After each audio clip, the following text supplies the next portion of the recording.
1608 and given the title of Lady's Prize. He was a great historian, great English poet, a controversialist and pamphleteer. Friends, in this video, I have tried to discuss Milton's life journey within 2 or 3 minutes. I know it is not possible, but I have touched important dates that regarding Milton, right? Firstly, I would like to discuss about his early years, that is childhood days. His father's name was John Milton Senior, mother was Sarah Jaffrey, and Miltons were prosperous enough to brought up John Milton. He had a very good childhood memories with him. Coming to next point, that is education. At the age of 7, he got admission in St. Paul's School, a renowned English public school at that time. He got admission because he has intention to become a minister, but later on he decided that he wants to be a poet. Rather, he felt that it is God's wish that God wants him to be poet than a minister. Then in 1625 he did his matriculation. Later, in 1626 he was rusticated because he had controversy with his tutor, right, on the curriculum of the school prevailing at that time. He was not satisfied with the curriculum. In 1629 what happened? He got his BA degree, and in 1632 he did his master degree. He completed his master's degree. After completing his master degree, what is next to do? He shifted to Horton, his hometown, and lived 6 years there with his family. When he was living with his family, he wrote Greek and Latin writers chiefly, right? And he shifted from poetry to prose work. While living with his family, what happened? In 1637, his mother died, and he was very disturbed because another mishappening was there in the same year, that his friend Edward King also died. Mother died because of the spread of plague, and his friend Edward King died because he was drawn to the REC. And in the memory of his friend, he wrote a marvelous work, Lycidas. When he was staying with his family, he was not an accomplished poet at that time. He tried to write poetry. There were significant efforts, right? He wrote on the morning of Christ's nativity, a nativity ode, on Shakespeare, La Allegro, the cheerful man, and Il Penseroso, the pensive man. Right? When he was doing these things, he was mightily disturbed because of the mishappenings. He decided that he wanted a break. He decided a gratitude. He visited Greece and Italy mainly.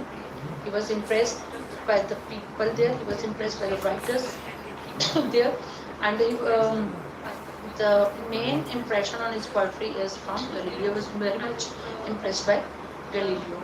When he was on his tour, he came to know about this disturbance going on in England because of civil war. In 1642, civil war broke out, and he came back to England. Right, in 1642 he got married second time with Powell. Right, Milton had controversy with his tutor. He had controversy with his competitive writers. He had controversy with his in his married life. He got married 3 times. In 1642 he married with Powell. This is his second wife. She was the daughter of Oxford royalist. It is assumed that because of political differences in political thoughts, they got separated. Right, after 1 month, she came back to her home. Then after 1 year, she came back to Milton, and they restarted their life. They had a very beautiful daughter, and they enjoyed their life. When they were enjoying their life, there was a turn that Charles I came into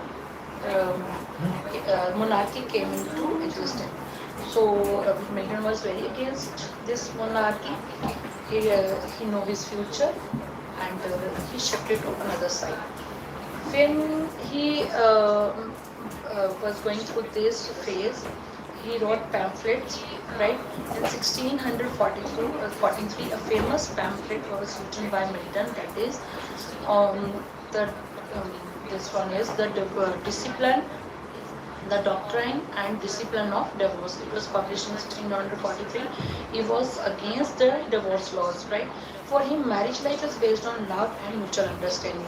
If love and mutual understanding is not there, then it has become violation, based for the violation of one's liberty. So he literally was known as Milton the Divorcer. After this, when he was going through his disturbed life, he got married to another lady third time, and from that lady he had two kids.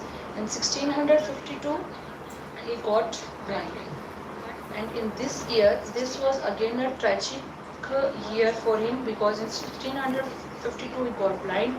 In 1652, his young son died. That was the from his third wife, right? And if we give a brief view of Milton's work, we see that most of his famous work are written when he turned 50s. After 50s, he became his works are known to us that are very significant.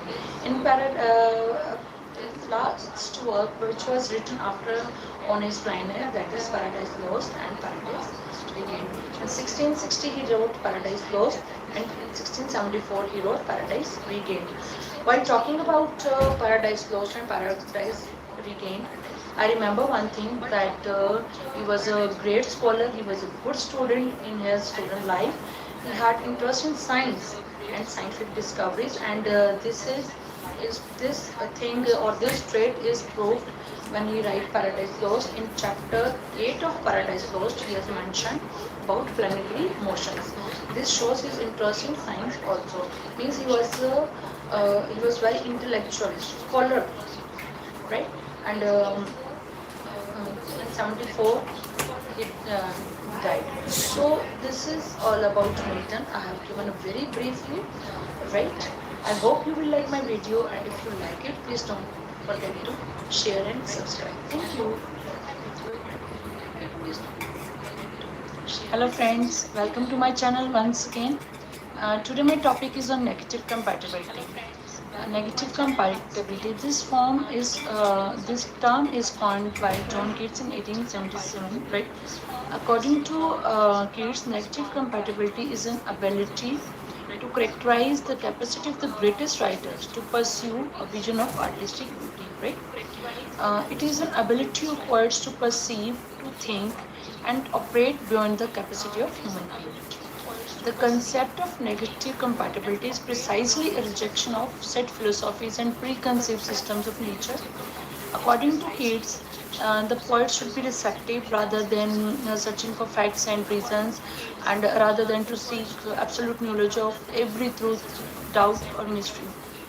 That is the reason he made fun of poets who told readers how to read literature, and those poets whose lectures are based on the balance of good and evil and all those, right? According to him, if you want to be a poet, you have to come and you have to think beyond the capacity of human being. Only then you can energize the literature. According to him, artists of fixed opinions suffer from egoistical problems. They diverge from their personalized world of view, but a creative genius experiences the world as an uncertain place, and these imaginative experiences give energy to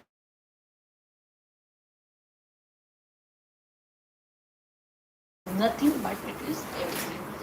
An ideal artist is equally enthralled to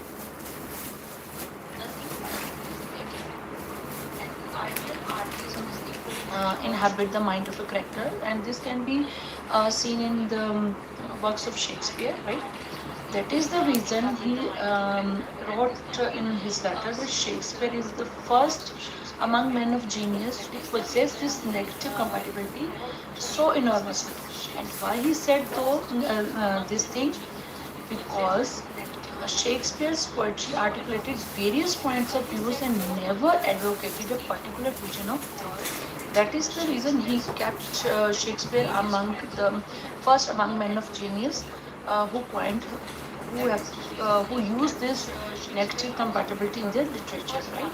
And I hope I have tried my best to make you understand what is negative compatibility. And I hope you have liked my video. And if you like it, please don't forget to share and subscribe, as the subscription is totally free. And don't forget to hit the bell button. Thank you. Hello friends, welcome to my channel ELS.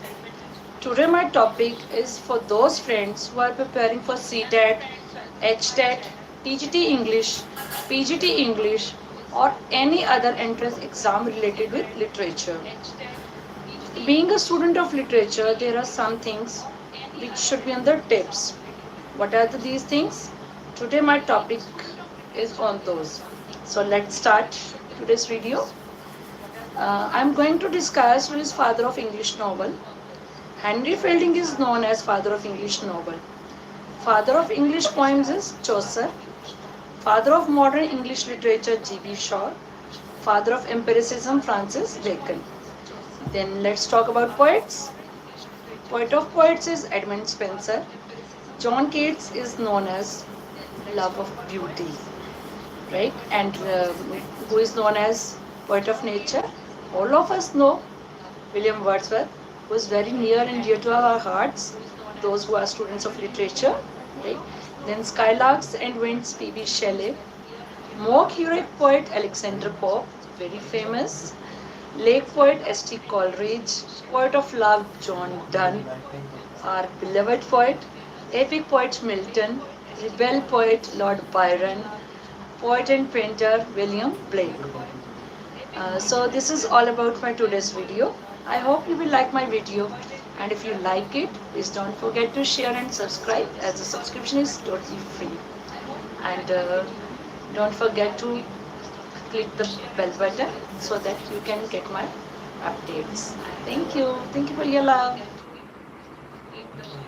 Hello friends, welcome to my channel ELS English Literature Studies with Core Harpreet, and my question is, write a note on Milton's grand style. Let us discuss the answer. Milton's style in Paradise Lost has justly been described as the grand styles. The grand style is an account of the greatness of conception, the exercise of a rich imagination, arrangement of dignified words in an impressive and harmonious order, and the use of certain technical devices produces an impression of vastness in the reader's mind.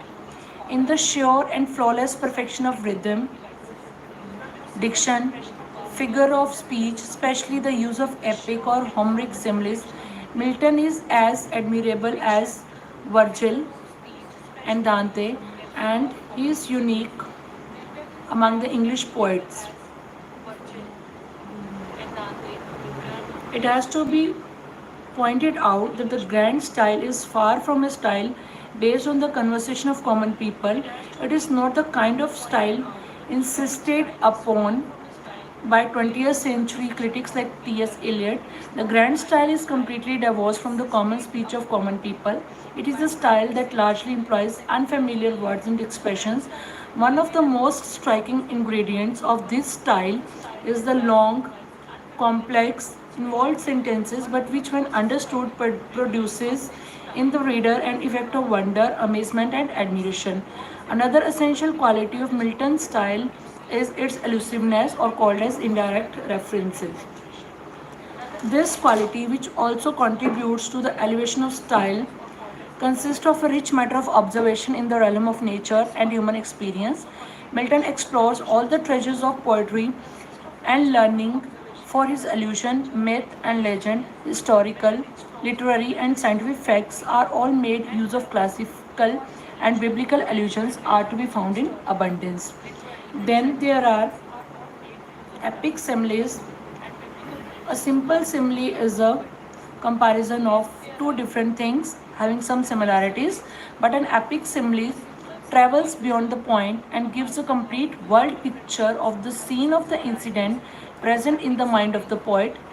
In the beginning, when Milton tells us how long the fallen angels remains stand on the lake of fire, he says, 9 times the space that natures day and night for the mortal man. When Milton tells us the distance of hell from heaven, he says, as far removed from God and the light of heaven as from the center thrice to the utmost pole. Unlike Dante, Milton followed Raphael and believed in painting pictures in broad outlines. It describes the environment of hell in few words like darkness visible, burning sulfur unconsumed. He compares the huge Satan to the sea monster Leviathan, who is sometimes mistaken for an island by sailors. One of the stylistic excellences of Milton is his use of proper names. The harmony and concord have generally been recognized in Book 1. The entire catalogue is full of proper nouns such as Moloch, Belial, Chemos, Dagon, Rimmon, Themis, being some of the names of the pagan deities by Milton. The names of places and names of rivers include Rabba, Argab, Arnon, and Damascus. The range of these names is so vast that an impression of comprehensiveness and all inclusiveness is inevitably produced. Several 20th century critics, led by T.S. Eliot, have attacked Milton's style. Finally, it must be admitted that Milton's style, whether attaining grandeur with its sublimity, will not be a popular style. It is a scholarly style, and only scholars will appreciate and admire it. The average reader of poetry finds this style heavy and cumbersome.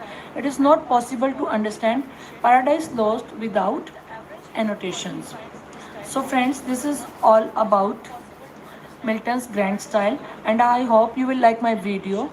And if you like it, please don't forget to share and subscribe, as subscription is totally free. And don't forget to hit the bell button so that you can get notifications for my upcoming video. Thanks for watching.